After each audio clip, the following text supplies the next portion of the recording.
Chapter 4. It would have been a difficult matter for Mr. Pontellier to define to his own satisfaction, or anyone else's, wherein his wife failed in her duty toward their children. It was something which he felt rather than perceived, and he never voiced the feeling without subsequent regret and ample atonement. If one of the little Pontellier boys took a tumble whilst at play, he was not apt to rush crying to his mother's arms for comfort. He would more likely pick himself up, wipe the water out of his eyes and the sand out of his mouth, and go on playing. Tots as they were, they pulled together and stood their ground in childish battles with doubled fists and uplifted voices, which usually prevailed against the other mother-tots. The quadroon nurse was looked upon as a huge encumbrance, only good to button up waists and panties and to brush and part hair, since it seemed to be a law of society that hair must be parted and brushed. In short, Mrs. Pontellier was not a mother-woman. The mother-women seemed to prevail that summer at Grand Isle. It was easy to know them, fluttering about with extended, protecting wings when any harm, real or imaginary, threatened their precious brood. They were women who idolized their children, worshipped their husbands, and esteemed it a holy privilege to efface themselves as individuals and grow wings as ministering angels.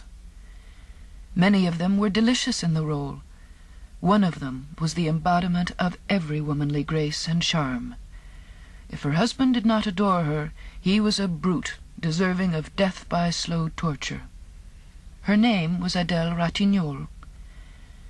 There are no words to describe her save the old ones that have served so often to picture the bygone heroine of romance and the fair lady of our dreams. There was nothing subtle or hidden about her charms. Her beauty was all there, flaming and apparent. The spun gold hair that comb nor confining pin could restrain, the blue eyes that were like nothing but sapphires, two lips that pouted, that were so red one could only think of cherries or some other delicious crimson fruit in looking at them. She was growing a little stout, but it did not seem to detract an iota from the grace of every step, pose, gesture. One would not have wanted her white neck a mite less full, or her beautiful arms more slender. Never were hands more exquisite than hers, and it was a joy to look at them when she threaded her needle or adjusted her gold thimble to her tapered middle finger as she sewed away on the little night drawers or fashioned a bodice or a bib. Madame Ratignolle was very fond of Mrs. Pontellier, and often she took her sewing and went over to sit with her in the afternoons. She was sitting there the afternoon of the day the box arrived from New Orleans. She had possession of the rocker, and she was busily engaged in sewing upon a diminutive pair of night drawers.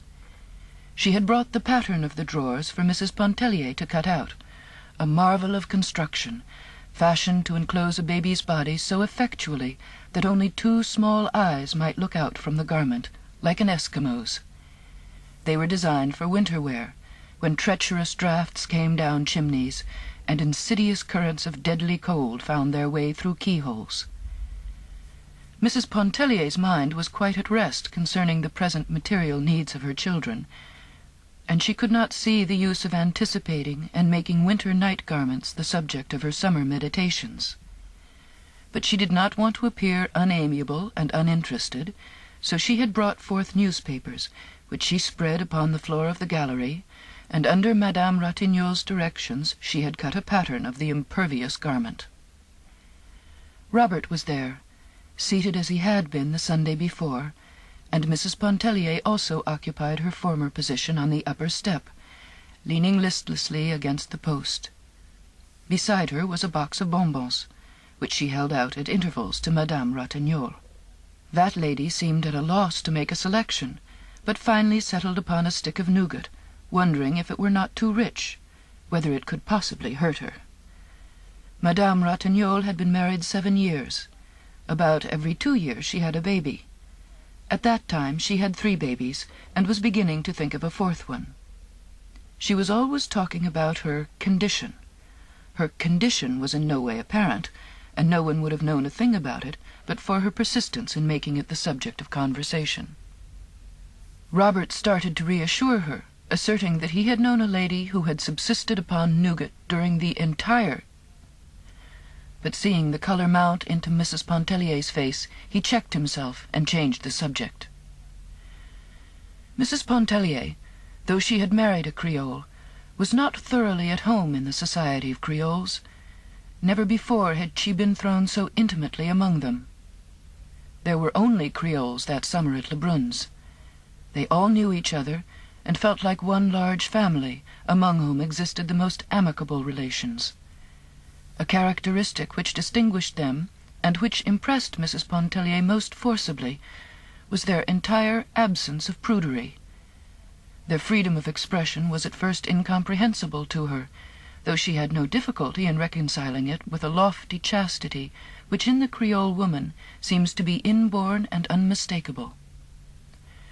Never would Edna Pontellier forget the shock with which she heard Madame Ratignolle relating to old Monsieur Farival the harrowing story of one of her accouchements, withholding no intimate detail. She was growing accustomed to like shocks, but she could not keep the mounting colour back from her cheeks. Oftener than once her coming had interrupted the droll story with which Robert was entertaining some amused group of married women. A book had gone the rounds of the pension. When it came her turn to read it, she did so with profound astonishment. She felt moved to read the book in secret and solitude, though none of the others had done so, to hide it from view at the sound of approaching footsteps. It was openly criticized and freely discussed at table. Mrs. Pontellier gave over being astonished, and concluded that wonders would never cease. Chapter 5. They formed a congenial group sitting there that summer afternoon, Madame Ratignolle sewing away, often stopping to relate a story or incident with much expressive gesture of her perfect hands. Robert and Mrs. Pontellier sitting idle, exchanging occasional words, glances, or smiles, which indicated a certain advanced stage of intimacy and camaraderie. He had lived in her shadow during the past month. No one thought anything of it.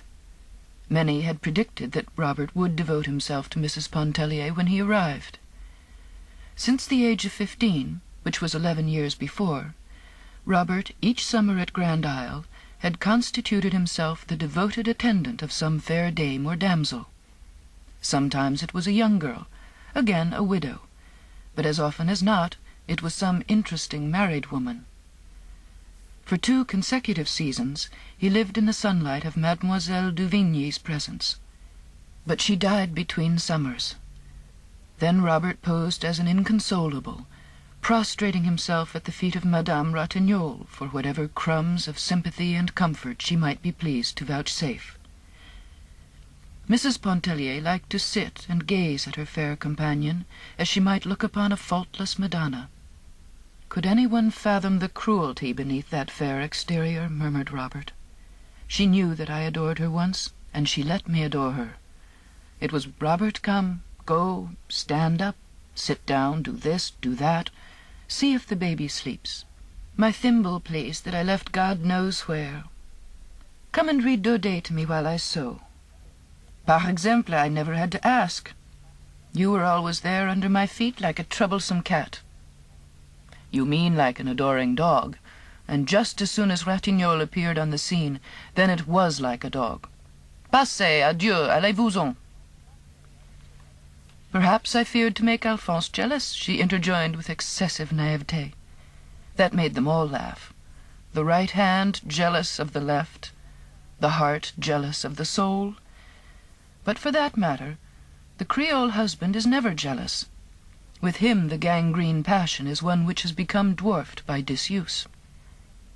Meanwhile Robert, addressing Mrs. Pontellier, continued to tell of his one-time hopeless passion for Madame Ratignolle, of sleepless nights, of consuming flames till the very sea sizzled when he took his daily plunge, while the lady at the needle kept up a little running, contemptuous comment.